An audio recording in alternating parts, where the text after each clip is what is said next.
The epic conclusion to Christopher Nolan's Batman trilogy has been out for just over a week now, and chances are you've probably already seen it. But if you haven't, and you're a little bit late to the party, don't worry, because I'm a little bit late reviewing it.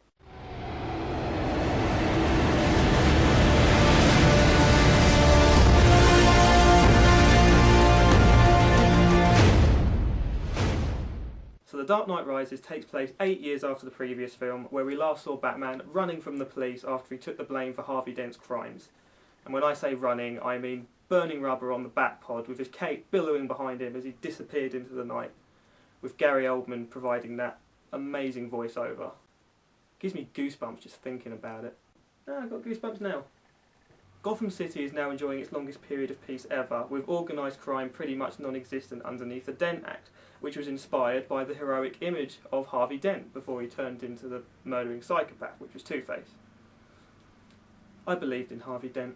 The fact that Gotham's peace was all achieved through a lie is eating away at the few people that know the truth, like Commissioner Gordon and Bruce Wayne himself. The early scenes of this film really do a good job of re-establishing these characters and showing us how they feel, like what they've been going through and the guilt that they're living with. Bruce Wayne has gone into hiding. He's basically retired as Batman, probably through necessity, because getting chased by the police 24/7 can't be fun.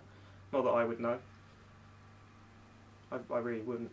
He's now living this reclusive lifestyle. He's locked himself away in the upper floors of Wayne Manor. Some people even think he's dead. This is an older, tired version of Bruce Wayne. He's got a lot of long-term physical damage from his fights. He's got a wonky leg. He can't walk properly. He's in a bad way. Bruce soon starts paying attention to the outside world again when rumours of this mysterious underground army that may or may not be forming come to light, and a well-known cat burglar walks into his life, which more or less helps him back out of his shell. And before you know it, a new threat emerges in the form of Bane, this underground terrorist leader who's intent on pretty much destroying Gotham. Isn't that what all villains want to do? Just destroy stuff. And this forces Bruce Wayne to take up the role of Batman once again and rise up against evil.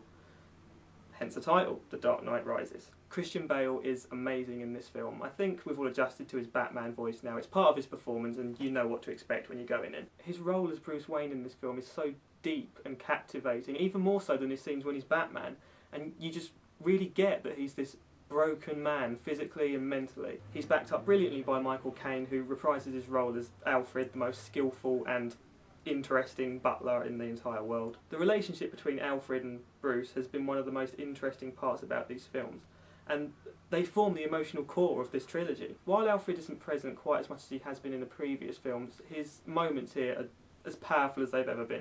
See, can you see by the dawn's early light? You are as precious to me as you were to your own mother and father. I swore to them that I would protect you, and I haven't. The twilight's last gleam. Respect to Michael Caine. And of course Morgan Freeman returns as Lucius Fox. He's always been awesome to watch. You know, he provides Batman with all of his cool gadgets, and he's Morgan Freeman. This time around he brings a fantabulous flying machine to the table called the Bat. Simple and effective. It's basically like the Tumbler, except it flies. My mother warned me about getting into cars with strange men. This isn't a car. Yeah, I want one. Joining the familiars are 4 new characters this time around, 3 of which Chris Nolan's brought across from his last film, Inception. We've got Joseph Gordon-Levitt, who plays a patrol officer called John Blake. He's one of the last good cops that's left in Gotham City. He basically functions as the same type of character as Commissioner Gordon, just a younger version. Like what Commissioner Gordon would have been like in his younger years. None of the trailers actually made him out to be that much of a big deal, but he actually features quite prominently, and he's one of the reasons that Commissioner Gordon doesn't this time around. They both get their times to shine though, and they play off of each other really well. The second edition is, oh my god, I'm going to butcher her name, Marion Cotillard. I think I've said that right. Marion Cotillard. Marion Cotillard. Marion Cotillard. I don't know what the hell that was. Marion Cotillard. Marion, I'm sorry. She plays Miranda Tate, who is an executive of the Wayne Enterprises board. Like the rest of the cast, her and Joseph Gordon-Levitt's character are pretty well developed, and they helped flesh out Christopher Nolan's universe that much more. They actually have bigger roles than you might think. So you know about him? Of course.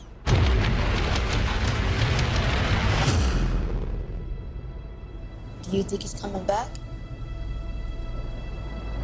I don't know. Now let's talk about the 2 biggest additions to the trilogy, Bane and Catwoman. Let's start with the villain of the piece, Bane. Other than our main man in the cape, the villains are what really make these movies what they are. Tom Hardy was intense as Bane. What are you? I'm Gotham's reckoning.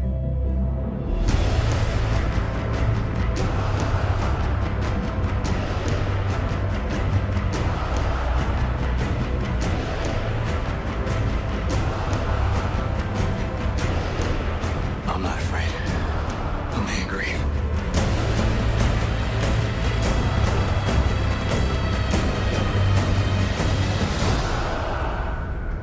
Mr. Wayne.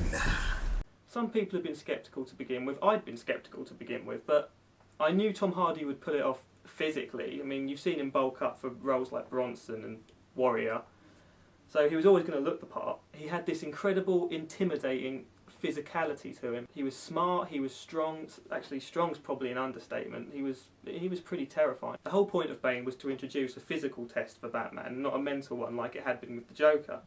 Does Tom Hardy deliver? Yeah, he does. Does this performance beat Heath Ledger's Joker? No, it doesn't. It's nowhere near as complex or interesting. But the villains in these films have been chosen for their archetypes. Like the Joker was chaos, Bane is all about pain. Pain is actually the central theme for this entire film, and Bane really brings the pain.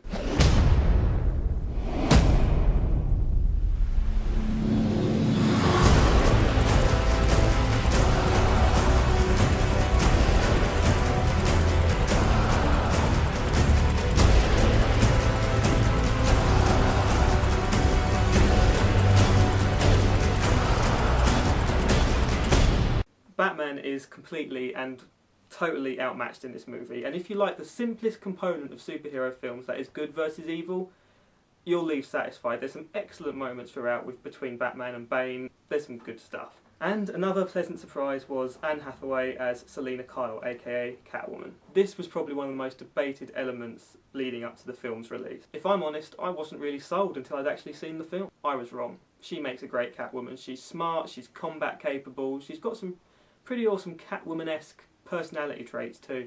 Must have lost my ticket. Your wife said you were taking a cab home. My wife? Don't worry, Master Wayne. Takes a little time to get back in the swing of things. She and Batman have some great chemistry, and there's some awesome team moments of ass-kickery which are really cool to watch. And she's sexy. There were scenes with her climbing aboard that bat pod in that leather. I tell you, she can climb aboard there's plenty of spectacle. Lots of nice things to look at. But it's all intelligently directed like we expect from Christopher Nolan. Wally Pfister's cinematography is terrific. We get to see Gotham at various times of the year in this film, one of which would be winter, and it looks really nice. Fights in the snow, always looks good. Then there's the score by Hans Zimmer, which is just mesmerising as always. This experience is slightly more straightforward and less chaotic than The Dark Knight, but then chaos was the theme of The Dark Knight. There's still a lot going on though, and it's all really enjoyable. This film is all about tension. It's so intense. It all just builds up until you find yourself there in the last hour and you are genuinely unsure as to what's going to happen. Things get pretty grim.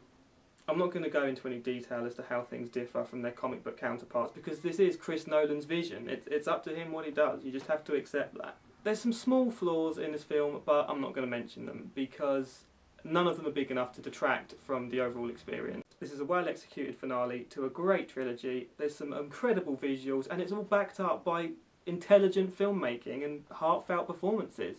I'm going to give The Dark Knight Rises 5 out of 5. And a big thank you to Mr. Nolan. So that's about it until next time. If you haven't seen The Dark Knight Rises yet, get out and enjoy it. Be amazed. See it again.